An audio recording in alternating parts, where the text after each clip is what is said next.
अलका, वैसे एक बात तो है, रचना बहू ने रसगुल्ले बहुत स्वादिष्ट बनाए हैं। एक बार उसे फ़ोन करके बोल देना। राजीव जी और अलका जी का बड़ा बेटा और बहू एक ही शहर में अलग घर में रहते हैं। छोटा बेटा और बहू हर वक्त उनके साथ लड़ने का बहाना खोजते तो बड़ा बेटे नितिन ने राजीव जी से कहा, पापा, घर में हर वक्त लड़ाई झगड़े का माहौल अच्छा नहीं लगता। बच्चों पर भी इसका गलत असर पड़ता है। इसलिए मैं अपने परिवार को लेकर अलग घर में रहना चाहता हूँ। राजीव जी भी घर का माहौल समझ रहे थे, इसलिए उन्होंने नितिन को इजाज़त दे दी। नितिन के साथ राजीव जी और अलका जी भी जाना चाहते थे, लेकिन छोटे बेटे शुभम ने उन्हें जाने नहीं दिया। वो समाज में यही दिखाना चाहता था कि मैं बहुत लायक बेटा हूँ, जो माँ बाप की सेवा कर रहा हूँ। आज बड़ी बहू रचना ने अपने सास ससुर के लिए गुलाब जामुन भेजे थे। अलका जी बैठी सब्जियां साफ कर रही थी। राजीव जी भी वहां बैठ गए और गुलाब जामुन खा रहे थे और रचना बहू की तारीफ़ कर रहे थे कि वे गुलाब जामुन बहुत अच्छे बनाती हैं। कह तो आप सही रहे हो, रचना बहू हर चीज़ दिल से बनाती है, इसलिए उसकी बनाई हर चीज़ में स्वाद भरपूर होता है। आपको तो हमेशा जेठानी जी की बनाई हुई चीज़ें ही अच्छी लगती है। कभी मेरी बनाई हुई चीज़ें तो आप कभी तारीफ़ ही नहीं करते। जब राजीव जी और अलका जी बात कर रहे थे तो छोटी बहू पिंकी डाइनिंग हॉल में आ गई और उनकी बात सुनकर उसने अपने मन की भड़ास निकाली। ऐसी बात नहीं है छोटी बहू, बड़ी बहू गुलाब जामुन अच्छे बनाती है और जिसकी जो चीज़ अच्छी बनती है उसकी तारीफ़ कर देनी चाहिए, जिससे बनाने वाले का दिल खुश हो जाए और वो आगे मेहनत करने से जी ना चुराए। राजीव जी बोले, तो पापा, आप पिंकी की तारीफ़ क्यों नहीं करते? वो भी तो इतना अच्छा खाना बनाती है। शुभम भी अब वक्त वहीं आ गया था। बेटा, अब बहू, अब मेरा मुंह मत खुलवाओ। अलका जी बोली, आप कहना क्या चाहती हैं मम्मी जी? बहू, ये तो तुम भी जानती हो कि तुम हम दोनों को क्या बनाकर खिलाती हो।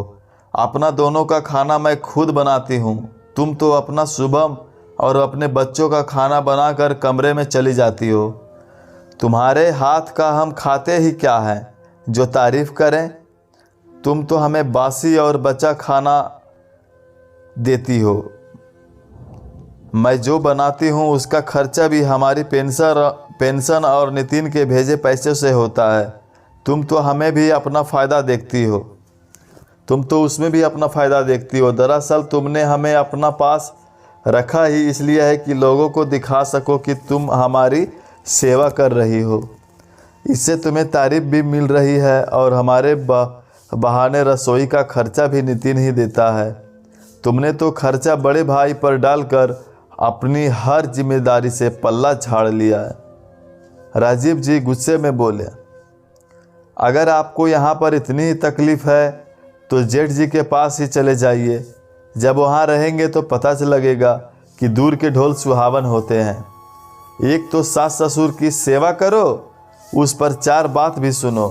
पिंकी बोली, हम तो आज वहाँ चले जाएं, केवल शुभम की वजह से नहीं जाते। अगर शुभम एक बार भी कह देगा तो हम अभी वहाँ चले जाएंगे। फिर तुम्हें पता लगेगा कि दूर के ढोल सुहावन थे या अपनी आसपास की खिली बगियाँ अच्छी थी। अलका जी बोली, सुनो जी, आप मम्मी जी और पापा जी को आज ही जेठ जी के घर पर छोड़ कर आओ। अब मुझसे ये सब सहन नहीं होता। चुप रहो तुम्हारी फालतू की बकवास मानकर मैं सब रिश्तेदारों में अपना नाम खराब नहीं करना चाहता। मम्मी, आप यहाँ से कहीं नहीं जाओगे, लेकिन इस घर में भैया भाभी की बात नहीं होगी। बेटा, हम जहाँ रहेंगे अपनी मर्जी से जिएंगे। अगर तुम्हें हमारी आदतों से दिक्कत है तो हम अभी ये घर छोड़कर चले जाएंगे। कहकर राजीव जी वहाँ से उठकर चल दिए। जाते जाते वो अपने मुंह में एक गुलाब जामुन डालना नहीं भूले। उन्हें मन ही मन हंसी आ रही थी। हमें अपने पास रखना भी चाहता है और हमारे ऊपर अपनी हेकड़ी भी दिखानी है। बेटा, मैं भी तेरा बाप हूँ, मुझे तुम्हें पता है तुझे कैसे सीधा करना है। तू सोच रहा है कि तू सबको धोखा दे रहा है, सही मायने में तू खुद को धोखा दे रहा है। अलका जी राजीव जी के पीछे पीछे उठकर बाहर आ गई थी। दोनों गुलाब जामुन का मज़ा ले रहे थे और छोटी बहू को तड़पता देखकर खुश भी हो रहे थे।